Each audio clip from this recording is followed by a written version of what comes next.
وخير الهدى هدى محمد صلى الله عليه وسلم وشر الأمور محدثاتها وكل محدثة بدعة وكل بدعة ضلالة وكل ضلالة في النار. Terima kasih Kang Asep dan semua jamaah yang sudah hadir di sini. Kita akan lanjutkan pembahasan kitab Tamamul Minnah sampai di poin berikut ini. Saya akan share pembahasannya.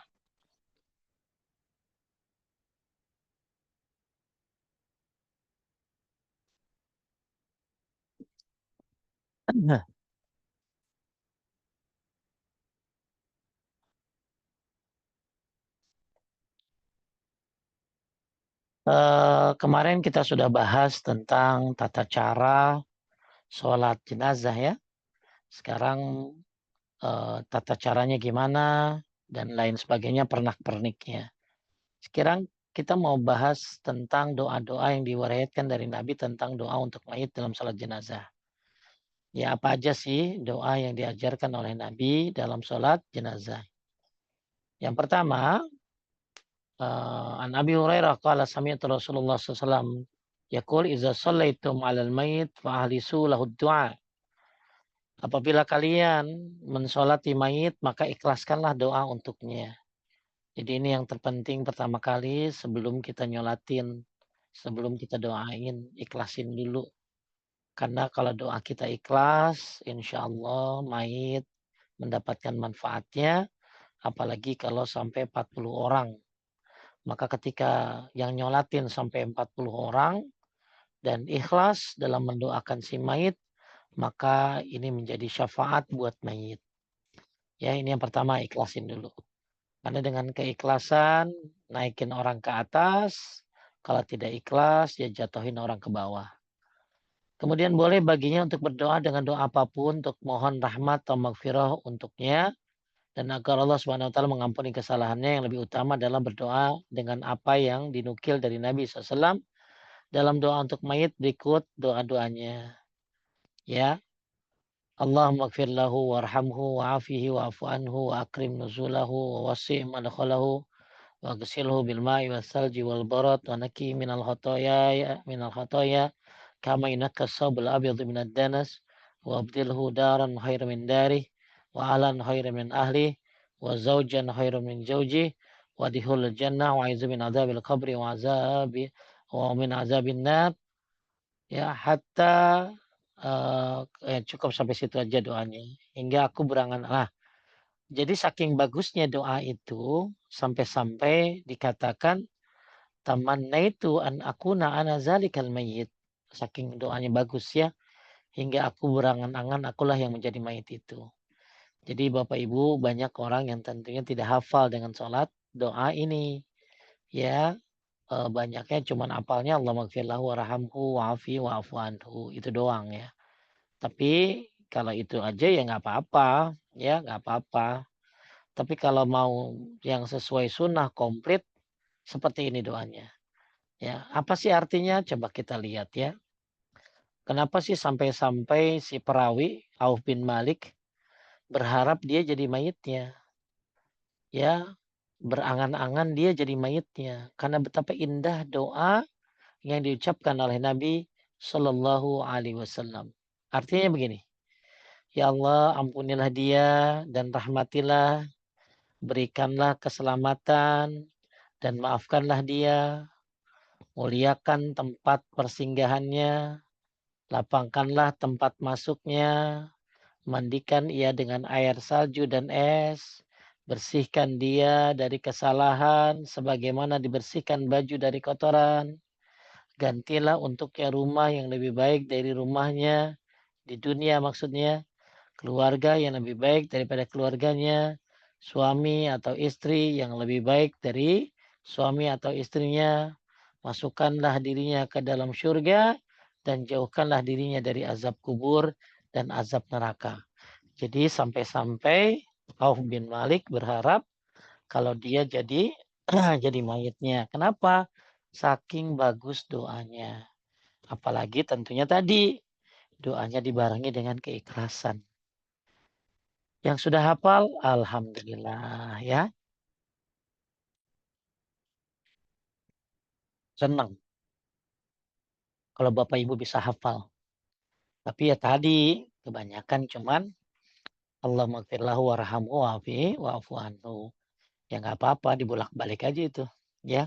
Tapi kalau hafal, masya Allah. Apalagi yang disolatkan itu adalah orang tua kita. Apalagi yang disolatkan adalah teman dekat kita. Apalagi yang kita lagi sholatin adalah ya orang yang memang banyak berjasa buat kita. Maka tentunya ini jadi doa terindah buat mayit. Taib. Kemudian ada lagi doa yang lain. Dan ini dari Abu Hurairah. Ya. Allahumma gfir li hayyina wa mayyitina. Wa syahidina wa ghaibina. Wa sagirina wa kabirina. Wa zarakarina wa unsana. Allahumma man ahyaitahu minna faihi alal Islam wa man tawaffaitahu minna fatawaffat alal iman. Allahumma la tahrimna ajrahu wa la tuzilluna ba'dahu. Artinya ya Allah ampunilah kami yang hidup dan yang telah mati. Jadi ada sebagian ulama yang memasukkan doa ini kepada takbir keempat ya. Bukan takbir ketiga. Jadi kalau takbir ketiga tadi aja. Ya. Nah, tapi kalau takbir ketiga imam belum selesai ya boleh dimasukin ya ya apa doa ini. Tapi ada yang memasukkan ini di takbir keempat. Ya Allah Subhanahu wa taala ampunilah kami yang hidup dan yang telah mati. Yang hadir dan yang tidak hadir di antara kami. Yang kecil dan yang besar. Laki-laki dan wanita. Ya Allah, orang yang kau hidupkan di antara kami, maka hidupkanlah dia di atas Islam. Ini buat doain yang belum mati nih ya, Masya Allah. Jadi mudah-mudahan yang hidup mati dalam hidup di atas Islam. Dan kau wafatkan di antara kami, maka wafatkan di atas iman. Tuh. Jadi Bapak Ibu, kalau Bapak Ibu apal, lalu ikhlas, terus doanya mustajab, Masya Allah. Ini mendoakan diri kita yang nyolatin nih, yang nyolatin, yang hadir. Biar mati hidup di atas Islam dan mati dalam keadaan beriman. Terus ya Allah, janganlah engkau haramkan ganjarannya dan janganlah engkau sesatkan kami setelahnya. Ini boleh dibaca di takbir ketiga ya atau takbir keempat. Cuman ada juga orang kalau takbir keempat nggak baca doa langsung salam. Ya, jadi doanya difokuskan di takbir ketiga saja. Takbir keempat nggak pakai doa langsung salam. Tapi ada juga ulama yang berpendapat takbir keempat ya tetap baca doa. Nah doanya seperti ini. Kemudian ada lagi doanya ya. Allahumma inna fulan ibnu fulan fi zimmatik wa habli jiwarik. Fakihi fitnatal qabr wa azabin nar wa anta ahlul wafa'i wal haq. Faghfir lahu warhamhu innaka antal ghafurur rahim. Artinya, ya Allah, ya, sesungguhnya fulan bin fulan berada dalam jaminanmu dan tari perlindunganmu. Dan lindungilah dia dari fitnah kubur dan azab neraka. Dan engkau adalah zat yang maha menunaikan dan yang maha benar. Ampuni dan rahmatilah dia.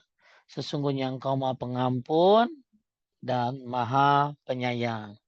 Di sini minta supaya dihindari dari fitnah kubur. Ya, ya mudah-mudahan Allah selamatkan kita di alam kubur. Makanya kita siap-siap dengan amal soleh. Ya baca Al-Kahfi sebelum tidur. Atau sehari pokoknya baca satu kali Al-Kahfi. Al-Kahfi, Al-Muluk. Ya Al-Muluk. Karena Al-Muluk itu menyebabkan seseorang dapat syafaat hingga diampuni dosanya dan dihindari dari siksa kubur. Ya. Terus juga di sini ya minta dihindari dari azab neraka. Maka jangan lupa kita semuanya setiap sholat sebelum salam baca doa tuh Allahumma inni as'alukal jannah wa a'udzubika minan nar. Ini doa yang ketiga, ya. Ini alternatif aja ya, mau dibaca ketiga, keempat terserah. Kemudian ada lagi doa yang terakhir di sini, yaitu doa dari Yazid bin Rukana bin Al-Muttalib. Ia berkata, Rasulullah SAW apa berdiri untuk mensalati jenazah, beliau mengucapkan, apa kata Nabi? Allahumma abduka wabnu amatika ihtaj ila rahmatik wa anta ghainiyun an azabihi in kana muhsinan fazid fi hasanatihi wa in kana musian fatajawaz anhu. Artinya, ya Allah Subhanahu wa taala, hambamu dan anak hambamu membutuhkan kepada rahmatmu, maksudnya si mayit ya. Engkau tidak butuh mengazabnya apabila ia berbuat baik, maka tambahkanlah dalam kebaikannya, dan apabila ia berbuat buruk, ampunilah dia. Inilah di kitab ini berarti ada berapa? Ada 1, 2, 3, 4 doa untuk sholat jenazah. Di kapan doanya? Di takbir ketiga atau keempat. Atau takbir ketiga saja, nanti takbir keempatnya tinggal salam. Yang pertama tentunya Al-Fatihah, takbir pertama. Takbir kedua baca sholawat. Takbir ketiga boleh doa yang panjang. Takbir keempat juga boleh doa. Atau takbir ketiga doa yang panjang, takbir keempat tidak baca doa, boleh dua-duanya.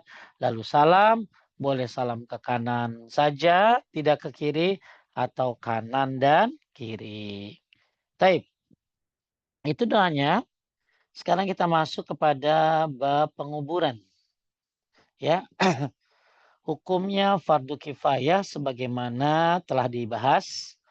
Ya, jadi kalau ada satu kampung nggak ada yang nguburin berarti dosa satu kampung.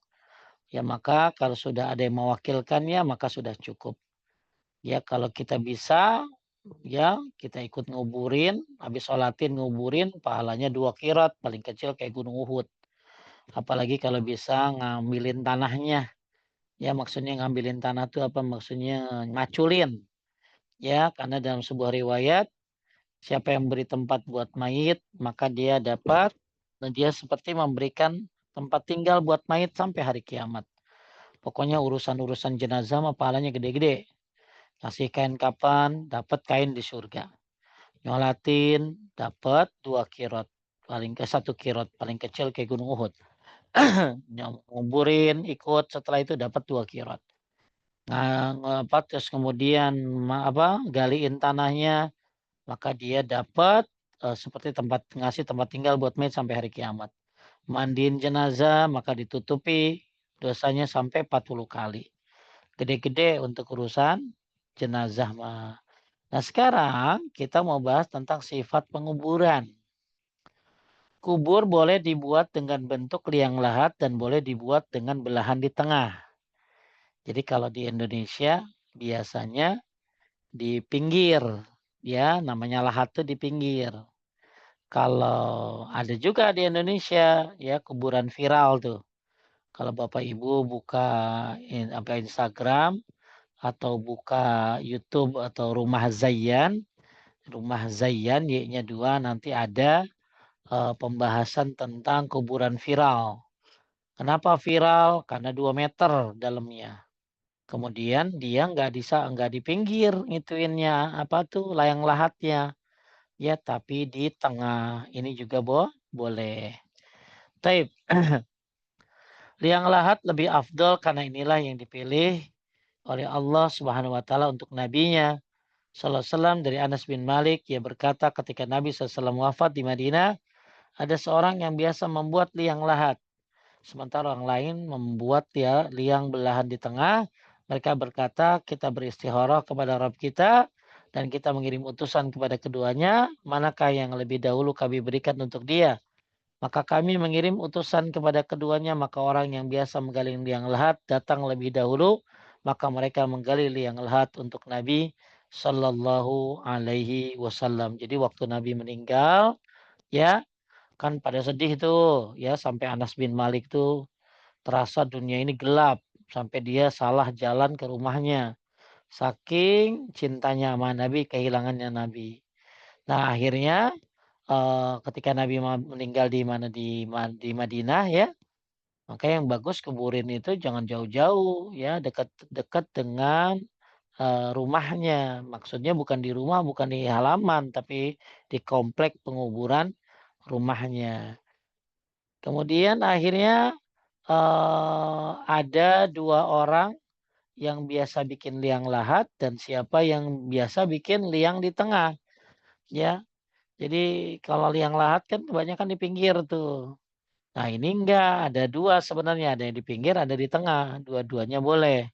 Cuma akhirnya para sahabat ini beristikharah ya, mengirim utusan kepada keduanya, manakah yang lebih dahulu kami berikan untuk dia. Maka akhirnya kami mengirim utusan kepada keduanya, maka orang yang biasa menggali liang lahat datang lebih dulu. Maka akhirnya Nabi Shallallahu Alaihi Wasallam dikuburkan dengan liang lahat. Jadi liang lahat itu ya apa ya Bu? Kalau ibu, karena ibu-ibu kan nggak pernah, mungkin kayak emang nggak boleh ngikut ke kuburan ya. Jadi nanti itu di pinggir biasanya belah pinggir ya, belah pinggir. Nah kalau yang satu lagi di tengah ya. Nah Nabi pakai yang di pinggir. Makanya di Indonesia setahu saya banyaknya liang lahat dia, liang lahat. Tapi ya yang di pinggir tadi, tapi ternyata sekarang udah ada yang di tengah ya. Kemudian maka di sini ada satu dari Sa'ad bin Abi Waqqas, ia berkata, buatkanlah untukku liang lahat dan tancapkanlah batu bata pada kuburku sebagaimana dilakukan untuk Rasulullah Shallallahu Alaihi Wasallam. Jadi kalau kuburan para nabi dan para sahabatnya itu nggak ada semen, nggak dibangun, nggak dikasih tenda, pokoknya benar-benar memudahkan dan syar'i. Sebagai itulah yang diajarkan oleh Nabi Muhammad SAW, beda dengan kuburan orang-orang non-muslim. Tapi ada juga sih kuburan orang muslim tapi kayak udah kayak mewah banget. Malah dikasih apa tuh kayak kayak rombe-rombe kayak orang menikahan ya. Kuburannya diwarnain pakai hijau kayak udah kayak matcha latte ya, kayak matcha latte itu kuburan. Udah kayak tumpeng. Padahal nggak boleh kuburan dikasih seperti itu kecuali tanda ya, kecuali tanda. Nah, tandanya bisa dengan batu ya, atau ada yang boleh menuliskan nama tapi sekedar tanda. Jadi ulama berbeda pendapat, bolehkah ngasih nama di batu atau di batu nisan. Tapi ada yang bilang boleh, ada yang bilang enggak. Nah, kalau yang bolehin itu kan tanda doang, ya. Malah kalau di kuburan viral yang di mana tuh dicondet itu ya, dicondet kuburan viral itu, ya, itu malah dia nggak pakai nama tapi pakai angka. C1, C3, C5. Nah, kalau ganjil berarti laki. Kalau C2, C4, C6 berarti perempuan. Sampai-sampai di situ ditumpuk tuh satu. Jadi satu satu kuburan itu isinya 3 orang. Ya, di bawah dulu ya karena asalnya kuburan itu nggak boleh begitu. Jadi kuburan itu harusnya satu-satu. Tapi ketika tanah sudah susah, ya bahkan ya banyak yang apa yang susah lah intinya karena sedikitnya lahan ya, maka akhirnya ditumpuk ya. Nah, di bawah ditutup pakai hebel ya, pakai hebel. Kemudian eh dimasukin lagi orang yang kedua, dibikin lahat lagi. Kemudian masukin lagi yang ketiga, dipakai hebel lagi. Kemudian baru di yang ketiga. Nah itu nggak dinamain ya, nggak dinamain. Cuma pakai nomor C1, C3, C5. Tapi dalam satu lubang berarti ada 3 orang di situ. Ya, ada juga yang kagak mau katanya. Ada yang kagak mau, takut nanti ketukar doanya. Ya Allah, ya Allah Maha tahu itu doa buat siapa. Kemudian makna lahat itu apa sih? Lahat itu adalah condong bengkok. Hal itu dibuat pada tanah yang rapat dan padat, tidak mudah longsor tanahnya. yaitu dengan menggali kuburan kemudian digali pada bagian bawahnya dari sisi yang mengarah ke kiblat. Jadi lahat itu mengarah ke kiblat ya, mengarah ke kiblat. Nah, jadi lahat itu adalah cowakan ya, bahasa kita mah paling gampang, cowakan, ada yang di tengah, ada yang di pinggir. Adapun belahan adalah dengan menggali kuburan kemudian diletakkan mayit di bagian galian bawah, bagian paling bawah, lalu diberi pasangan di atasnya dengan batu bata, kayu atau semacamnya, kemudian diletakkan tanah di atasnya. Jadi kalau di kita biasanya tuh di pinggir ya, di pinggir, dibelah. Nah, tujuan belah tuh gini.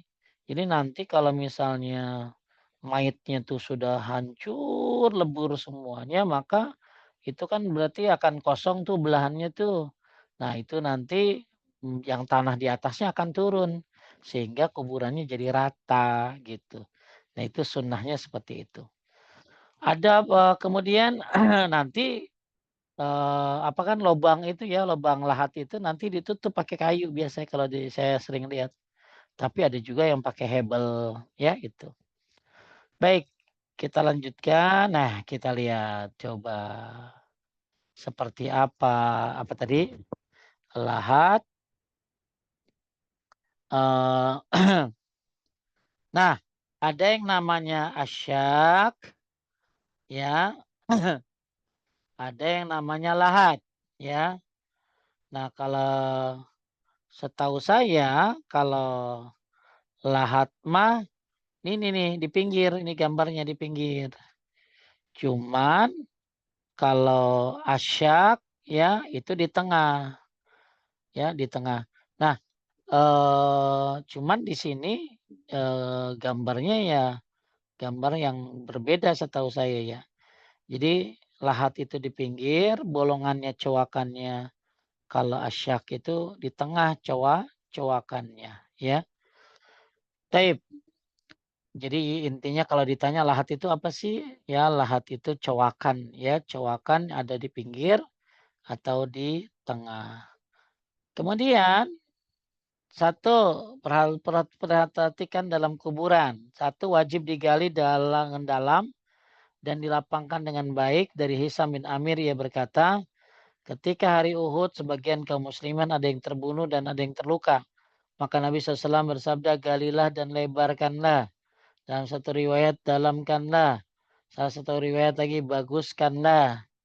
Jadi intinya kuburan itu kudu digali, didalemin, kemudian dilebarin. Ya biasanya lebarnya itu 1 meter ya, 1 meter ya. Tadi karena susahnya tanah, jadi akhirnya bagi-bagi itu tuh ya. Dilebarin, didalemin, terus boleh dibagusin. Dalam arti kata dibagusin ini adalah bukan dikasih ini itu ya, bukan ya. Tapi dibagusin di sini adalah lahatnya ya dan syaknya. Kemudian disunahkan untuk meninggikan sedikit kuburan setelah selesai pemakanan sekitar 1 jengkal. Jadi begitu kuburan dipendam kan ya, dipendam pakai tanah ya, terus kemudian ditinggiin 1 jengkal. Ya 1 jengkal dari Jabir radhiyallahu an. Jadi tanahnya tuh agak tinggi 1 jengkal dari permukaan gitu loh. Hadisnya bahwa Nabi SAW dibuatkan liang lahat untuk beliau. Kemudian ditegakkan batu bata padanya, kemudian ditinggikan kuburan dari dasar tanah sekitar 1 jengkal. Jadi antara dasar tanah, maksudnya dasar tanah dengan kuburan itu ada 1 jengkal tinggi kuburannya. Nah nanti biasanya kalau kuburannya udah lama, udah hancur, maka lahat tadi yang cowakan tadi akan apa kan isinya itu kan cowakan itu isinya mayit tuh. Ya, cowakan itu isinya mayit tuh ya. Cowakan itu isinya mayit. Nah, nanti kalau mayitnya sudah habis, habis dalam arti kata tulangnya sudah hancur semua, maka nanti kan itu turun tanahnya, ya. Karena kan itu orang tadinya di situ. Begitu udah habis turun tanahnya, maka yang di atas jadi rata. Jadi sunnahnya kuburan itu ditinggikan dengan tanahnya itu sekitar seukuran berapa tadi? Ya, seukuran apa? 1 jengkal, ya 1 jengkal. Taib, jadi nggak usah di keramik, nggak usah dimewah-mewahin ya. Yang terpenting adalah justru daripada dibagus-bagusin, dimewah-mewahin, mendingan duitnya buat wakaf. Ya duitnya buat wakaf, karena nggak boleh meninggikan kuburan. Malah Ali bin Abi Thalib disuruh untuk menghancurkan yang orang yang kuburan yang ditinggikan.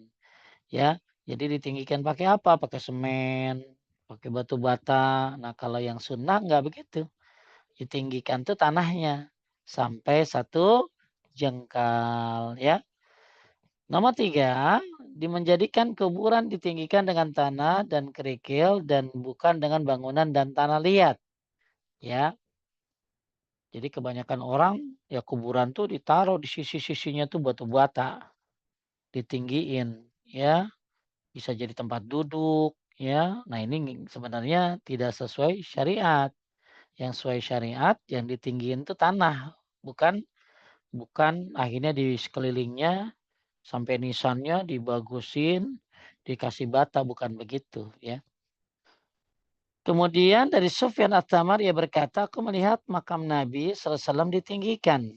Dan Al-Musannam maksudnya ditinggikan bagian tengahnya dan menurun pada pinggirnya yakni seperti punuk onta. Coba lihat punuk onta kan tuh begitu tuh ya.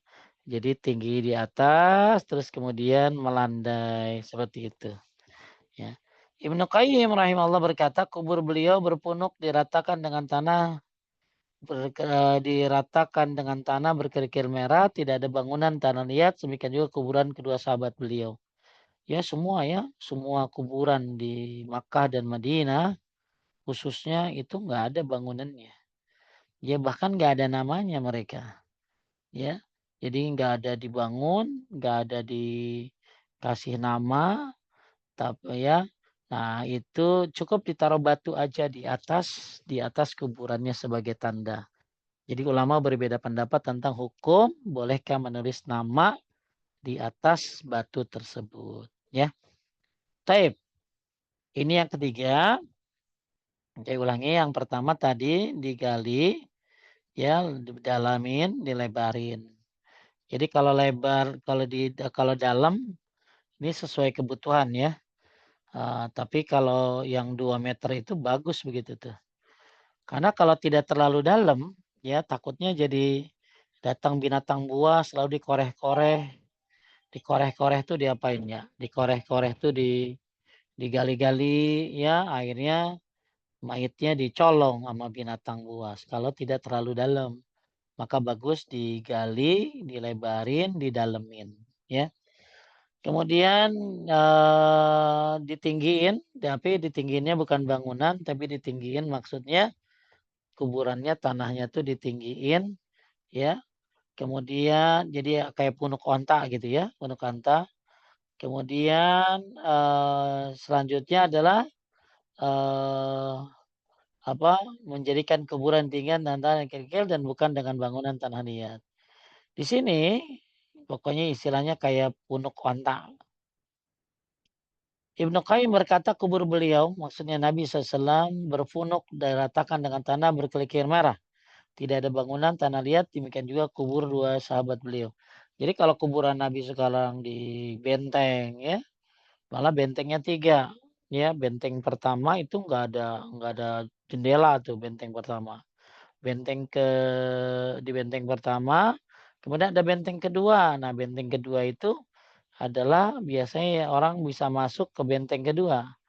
Tapi kalau benteng kedua itu ya kita yang kalau lewat Raudhah itu dijaga, nah itu benteng yang ketiga. Malah sekarang bukan hanya di benteng, ya tapi di pagar, ya di pagar. Kenapa? Ya kalau kuburan nabinya mah biasa, ya. Jadi itu karena takut orang pada ngambil, orang pada masuk ke dalam, orang akhirnya melakukan hal-hal yang dilarang oleh syariat, maka kuburan Nabi dan 2 sahabatnya akhirnya dibenteng sampai 1, 2, 3. Nah, jadi tujuannya apa? Supaya menjaga ya, menjaga. Karena banyak kuburan itu diambil tanahnya, itu padahal kuburan orang biasa ya. Jadi ada seorang kiai Terus dia meninggal, kuburannya diambilin sampai katanya tanahnya jadi berkurang karena diambilin buat nyari berkah. Ini salah, ya. Jadi intinya bahwa hati-hati jangan sampai kenapa tadi maaf kuburan Nabi diapain di benteng karena takut ada yang mau ngambil mayatnya dan lain sebagainya. Karena pasti mayat Nabi nggak akan hancur ya, karena dia kekasih Allah, dia turun Quran kepadanya, hafiz Quran, ya wah teladan dah. Malah dulu pernah ya Bapak Ibu kalau buka buku sejarah Raudhah itu tiangnya pernah jatuh. Dan jatuh itu menimpa kuburan atau rumah Nabi. Waktu Nabi, jadi ini cerita Nabi, udah lama ya, udah lama. Jadi di Raudhah itu ada tiang jatuh. Jatuhlah menimpa rumah Nabi. Dan rumah Nabi itu kan ada kuburan. Nabi, Abu Bakar, dan Umar. Akhirnya tuh tiang gede itu kena satu kuburan. Kemudian keluar kakinya kuburan itu. Jadi di kuburan itu keluar kaki dan berdarah. Padahal sudah berapa? Sudah belasan abad tapi masih keluar darah. Kakinya pun kelihatannya baru mati tadi, baru mati kemarin. Ternyata dilihat-lihat itu adalah kakinya Umar bin Khattab radhiyallahu an. Jadi kuburannya kena tiang, tiangnya jatuh, akhirnya kelihatanlah kaki ya, ternyata itu kakinya Umar bin Khattab radhiyallahu anhu dan berdarah kayak yang baru mati kemarin, masya Allah ya. Itu sahabatnya ya, bagaimana dengan Nabi, makanya Nabi di benteng itu tujuannya adalah untuk menjaga. Tapi kalau kita kuburan dikasih benteng, dikasih ini, siapa lu gitu loh ya. Kemudian juga nggak ada sunnahnya, yang sunnahnya itu ya sebagaimana Nabi ya begitu ya. Taib. Nomor 4 ditandai dengan batu atau semacamnya sebagaimana telah tetap dari Al-Muttalib bin Abi Wada'ah, ia berkata ketika Utsman bin Maz'un dikeluarkan jenazahnya lalu dikuburkan, Nabi SAW merintahkan seorang untuk membawa batu kepadanya, namun tidak mampu membawanya. Lalu Rasulullah berdiri dan membuka lengannya, kemudian mengangkat dan meletakkan di atas kepalanya, lalu berkata, aku menandai kubur saudaraku dengannya dan aku kuburkan keluargaku yang meninggal di dalamnya. Jadi enggak ditulisin nama di situ, ya. Ya, apa tadi namanya tuh? Nama siapa? Nama Utsman bin Maz'un, enggak. Cukup tanda saja. Nah, ulama ada yang melarang nulisin nama karena Nabi nggak melakukannya. Tapi kan Nabi ngasih tanda gitu loh. Nah, makanya ada yang bolehin untuk ngasih nama kalau memang niatnya untuk tanda saja, ya. Memang sih kalau kita ke kuburan apa tuh, mau kuburan Baqi atau Ma'la itu nggak tahu ya yang mana kuburan mungkin yang ada yang meninggal orang tua di sana saking banyaknya, ya, saking banyaknya. Kemudian yang kelima, tidak boleh mengapur, mengecat kubur dan mendirikan bangunan di atasnya dan tidak boleh membuat tulisan padanya. Dari Jabir radhiyallahu anhu berkata, Nabi SAW melarang untuk mengapuri, mengecat kuburan. Ya, jadi kalau rumah boleh dicat ya.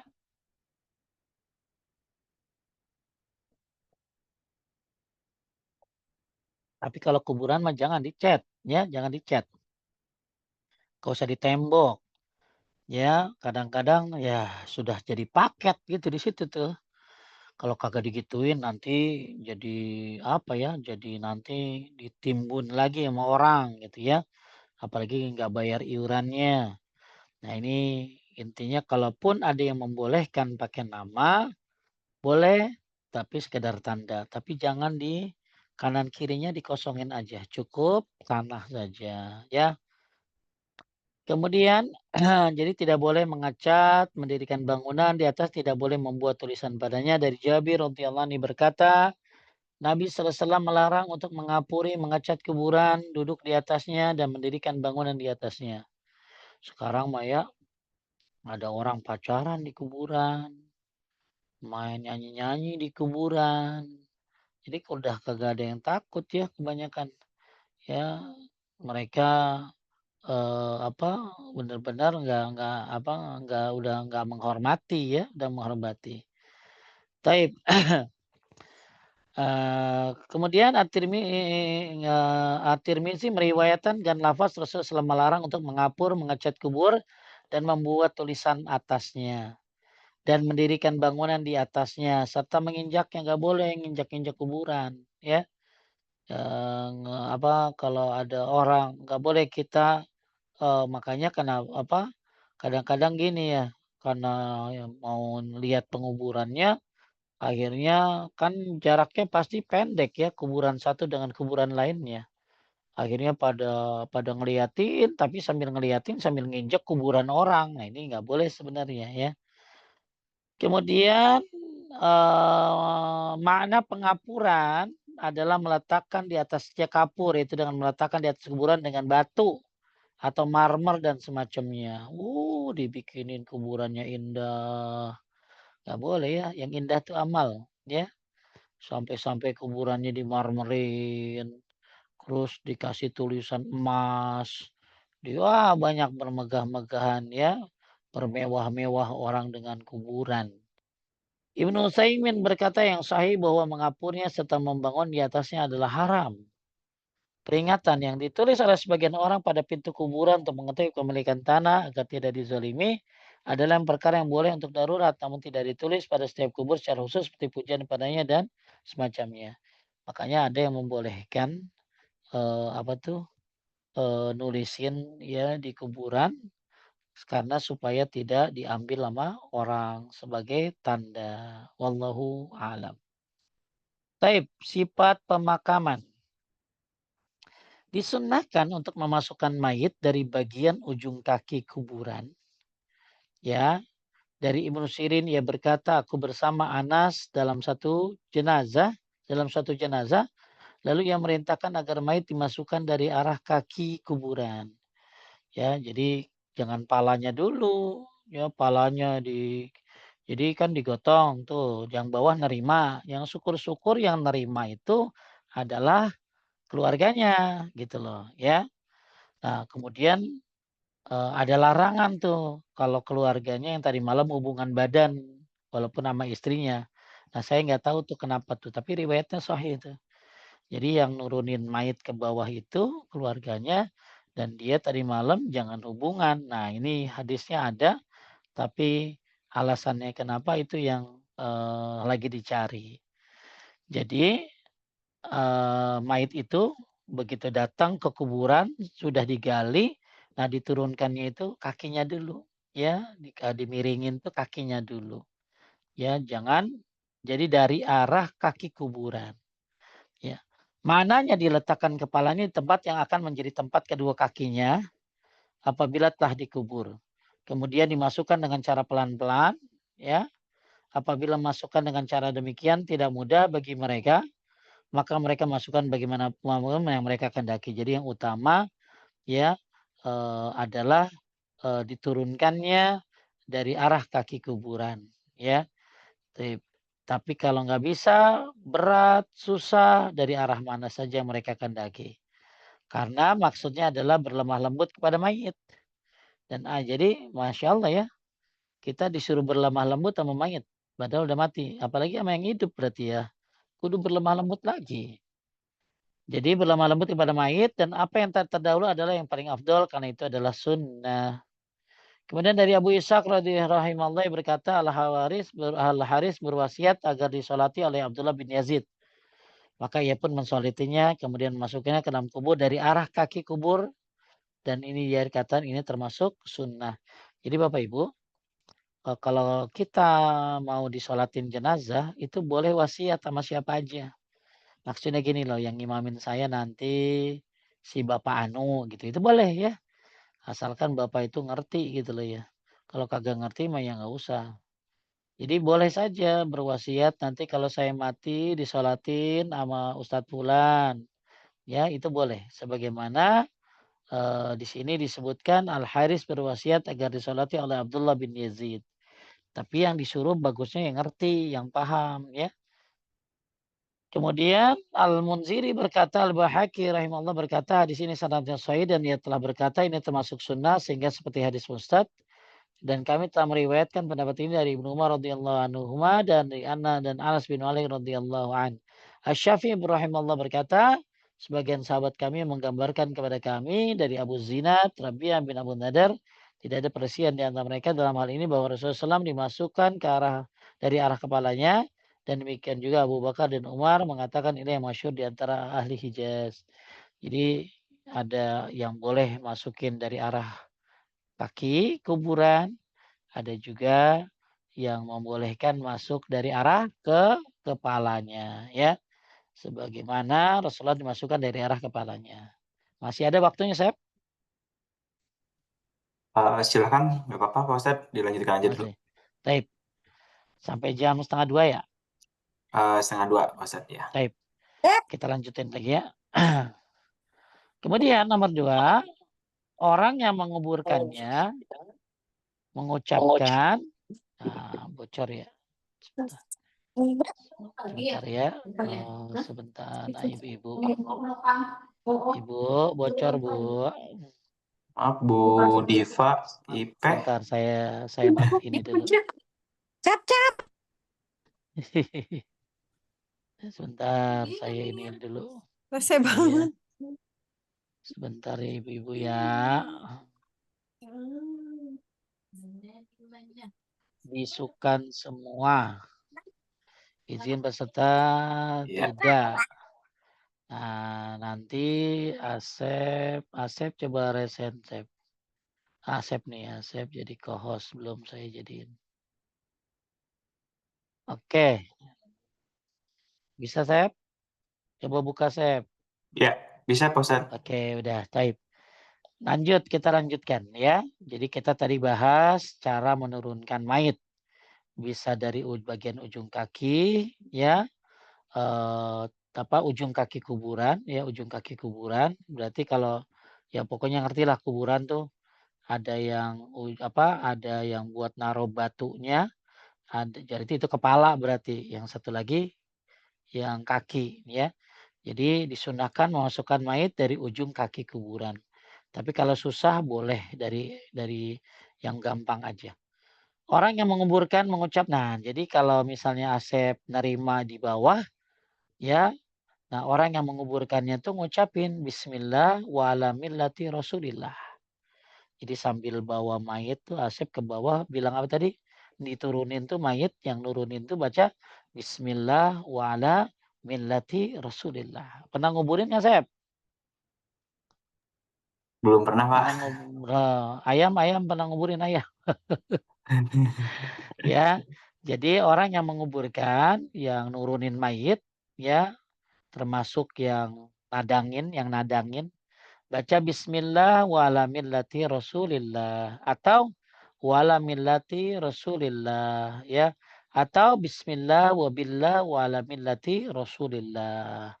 Jadi boleh 3 model ya. Bismillah wa ala millati Rasulillah atau wa ala millati Rasulillah atau bismillah wa billah wa ala millati Rasulillah.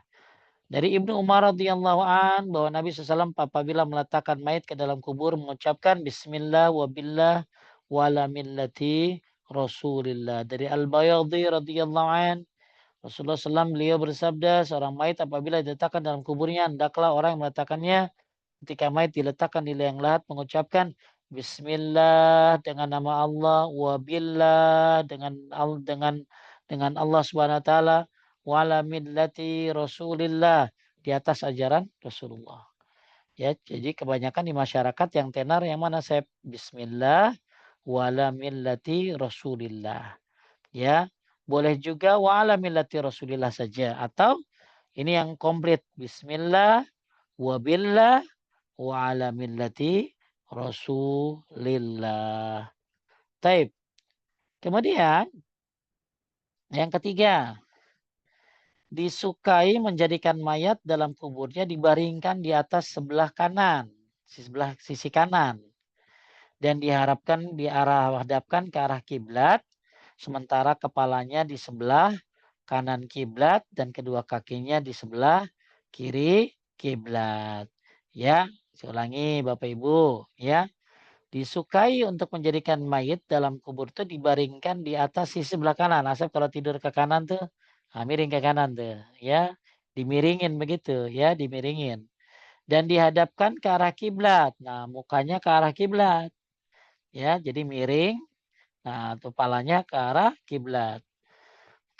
Terus kemudian sementara kepala di sebelah kanan kiblat dan kedua kakinya di sebelah kiri kiblat.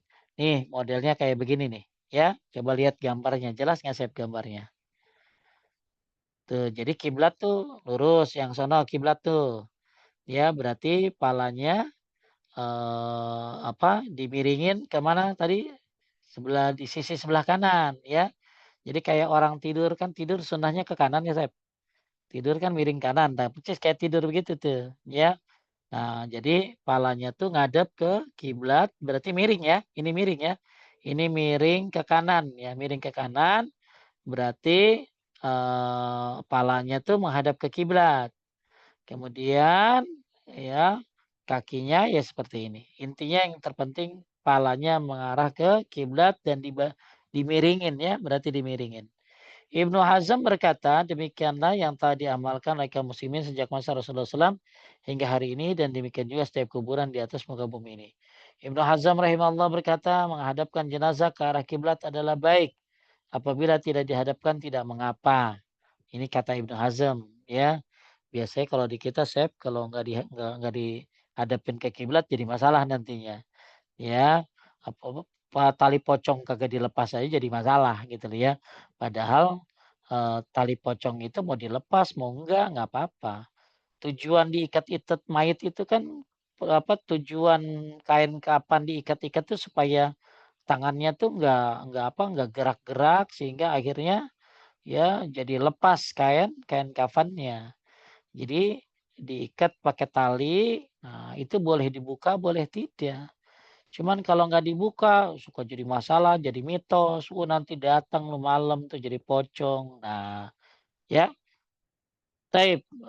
Jadi kalau kata Ibnu Hazm nggak apa-apa, tidak dihadapkan ke kiblat, tapi yang utama dihadapkan ke kiblat.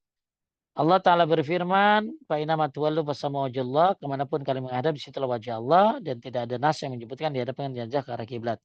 Jadi ulama ada yang mengarahkan ke kiblat, ini yang banyak diamalkan. Tapi kalau kata Ibnu Hazm, kemanapun ya ditaruh mayit ya menghadap disitulah wajah Allah. Jadi boleh juga enggak menghadap ke kiblat, kata Ibnu Hazm. Saya katakan, namun cukup dengan perkataan yang telah terdahulu bahwa ini adalah amalan kaum muslimin dari masa Rasulullah Sallallahu Alaihi Wasallam, maka inilah yang sunnah. Jadi yang sunnah dihadapkan ke kiblat.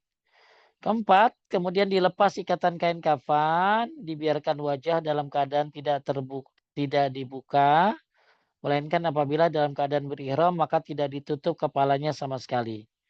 Demikian pula tidak ditutup wajahnya, adapun yang dilakukan sebagian orang menguburkan jenazah dengan membuka wajahnya bagi selain orang yang berihram lalu menutupinya dengan kain, maka termasuk yang tidak ada dalil atasnya, ini termasuk yang diwariskan karena kejahilan mereka secara turun-menurut, tidak ada ilmu sama sekali. Jadi intinya kain apa tadi itu, ikatan kain kafan itu adalah untuk supaya mayit tangannya, kakinya tidak bergerak-gerak. Maksudnya takutnya kain kafannya copot gitu loh. Nah, kemudian kalau mau dilepas ikatan kain kafannya ya, dan dibiarkan wajahnya dalam keadaan tidak dibuka ya. Melainkan apabila dalam keadaan berihram. Jadi kalau berihram itu dibuka semuanya karena orang yang mati ihram itu maka dia pakai kain ihram, dan orang pakai ihram itu kan nggak boleh ketutup ininya palanya ya. Jadi kalau orang yang ihram matinya beda dikuburinnya. Itu tidak dibuka dia kepalanya ya. Tapi kalau yang tidak mati dalam keadaan ihram maka tidak usah dibuka, ya. Kemudian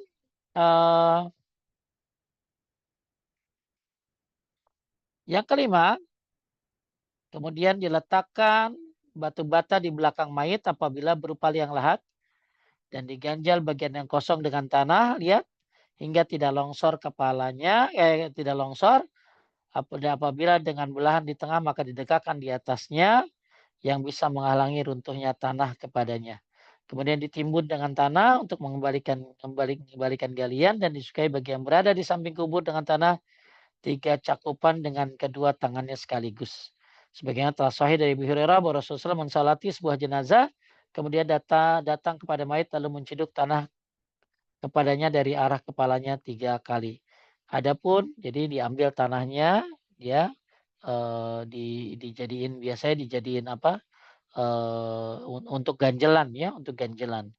Kemudian datang kepada mayat lalu menciduk tanah kepada dari arah kepalanya 3 kali. Baik, adapun ketika menaburkan membaca, ya, jadi ini kalau naburin ini ya naburin apa sih namanya? Kan nanti bakalan ditaburin pakai tanah tuh, ditutup tuh, ya. Kemudian menaburkan sambil membaca minha khalaqnakum wa fiha nu'idukum wa minha nukhrijukum taratan ukhra, ini tidak sahih. Jadi tidak perlu ada bacaan apapun, ya. Jadi nggak usah baca surat Toha ayat 55, tidak perlu. Ya, ini tidak sahih. Taib. Jadi ringkasnya sebelum pertanyaan, jadi nanti mayit itu diturunkan dari arah kaki kuburan, ya. Tujuannya adab kepada yang udah mati. Kemudian dimiringin, ya. Dan sambil baca apa tadi? Bismillah wala millati Rasulillah atau bismillah wabillah wala millati Rasulillah, sambil nurunin tuh. Yang nurunin tuh baca dan yang nerima di bawah juga baca. Kemudian tadi dimiringin kayak orang tidur, ya. Kayak orang tidur dimiringin dan mukanya madep mana, saya? Madep kiblat. Mukanya madep kiblat, ya. Jadi kayak orang tidur miring ke kanan gitu, ya. Tapi ada ulama juga yang mengatakan tidak perlu, nggak apa-apa. Tapi kebanyakan yang dari dulu sampai sekarang begini, nguburinnya marah ke kiblat. Kemudian kain kafannya dilepasin, ya. Kecuali orang yang ihram itu kepalanya dibuka, ya. Tapi kalau yang tidak ihram, ya, dilepasin aja kain kafannya, nggak usah dibuka mukanya pun nggak apa-apa, ya. Tidak perlu ditutup wajahnya. Atau maksudnya tetap ditutup nggak apa-apa, tidak perlu dibuka. Kemudian baru dikasih batu-batu, kan miring itu tadi, ya, ada cowakan, ditaruh batu bata di situ, ya. Kemudian setelah ditaruh batu bata baru diganjel-ganjelin, ya. Taib, sampai sini, Sep, ada yang nanya? Ya, baik. Terima kasih Pak Ustadz atas materinya. Di chat ada dari 2 orang. Yang pertama dari Pak Ferdian. Assalamualaikum Pak Ustadz, izin bertanya. Kuburan ayah saya yang tadinya almarhum berpesan sebelum meninggal, nanti kuburnya tidak perlu untuk ditehel. Akan tetapi di satu sisi ibu tetap ingin ditehel kubur almarhum ayah. Mohon sarannya, apakah saya sebagai anak tetap melarang jangan ditehel sesuai amanat terakhir almarhum atau harus mengikuti kemauan ibu? Terima kasih Ustadz. Itu wasiat namanya, Sep. Wasiat yang tidak melanggar syariat, maka harus dijalankan. Jadi nggak boleh ngikutin ibu. Jadi bilangin sama ibu, ibu punten, itu kan wasiat dari bapak, nggak boleh ditehel, ya. Maka dan wasiat itu harus dijalankan selama tidak melanggar syariat. Ya, kalau yang melanggar syariat, misalnya gini, Sep, nanti kuburan saya dibagusin ya, dikasih keramik, itu melanggar syariat. Walaupun wasiat itu nggak boleh dijalanin. Tapi kalau tidak melanggar syariat, maka dijalankan. Itu, ya. Jadi Oke, tinggal bilangnya sama ibunya yang sopan gitu, ya. Lanjut. ya. Ada satu lagi, Pak Ustadz dari Sasa. Ustadz, bolehkah kita takziah ke ahli kitab yang juga tetangga kita? Pertanyaan kedua, tahlil itu kan bukan sunnah. Namun bagaimana kita menjawabnya apabila orang tua berpesan untuk tahlil? Jadi gini, kalau takziah ya, takziah kepada ahli kitab itu ada yang membolehkan untuk supaya dakwah.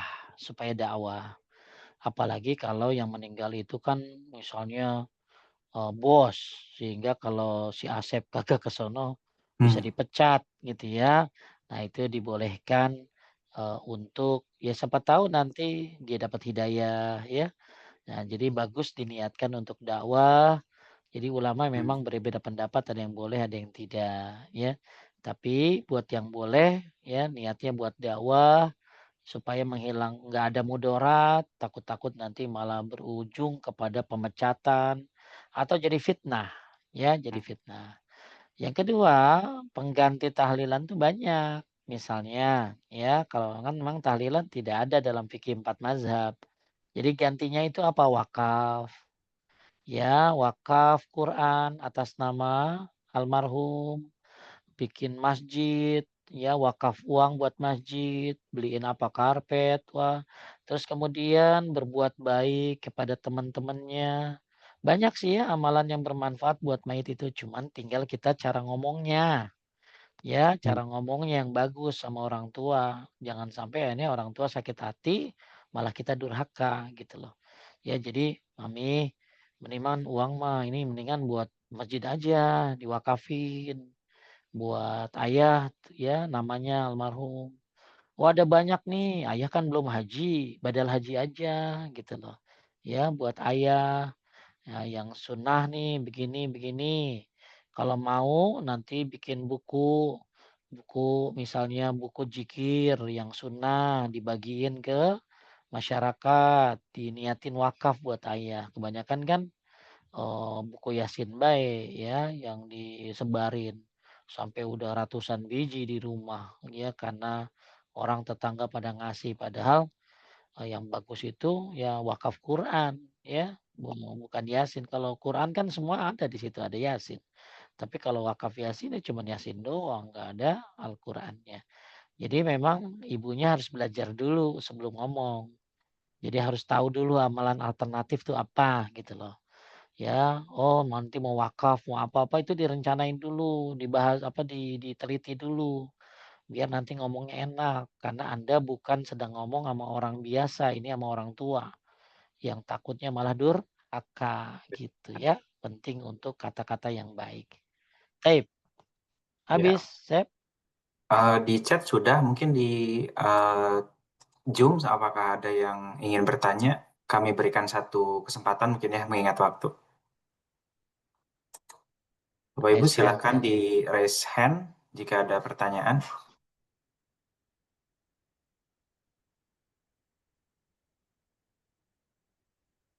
Iya, Baik, Pak Ustadz, sepertinya sudah cukup. Tidak ada pertanyaan lanjutan dari jamaah. Baik, Pak Ustadz, jazakallah khair, Pak Ustadz atas sama waktu dan materinya kepada kita semua. Dan terima kasih juga kami dari tim BDI kepada peserta yang hadir di kajian siang ini. Baiklah, kita ucapkan Alhamdulillahirrabbilalamin. Kajian ini telah berlangsung dengan baik dan kita tutup dengan kafaratul majelis. dengan aja Subhanakallahumma wa Allahumma bihamdika bihamdika asyhadu alla ilaha illa asyhadu anta an la ilaha illa anta astaghfiruka wa astaghfiruka atubu wa atubu ilaik. ilaik. Assalamualaikum warahmatullahi wabarakatuh. Jazakallah Waalaikumsalam warahmatullahi khairan Pak wabarakatuh. Ustadz dan teman-teman. Hatur sami-sami wa jazakallahu Nah, khairan. Assalamualaikum. Ya, Assalamualaikum izin warahmatullahi live. wabarakatuh.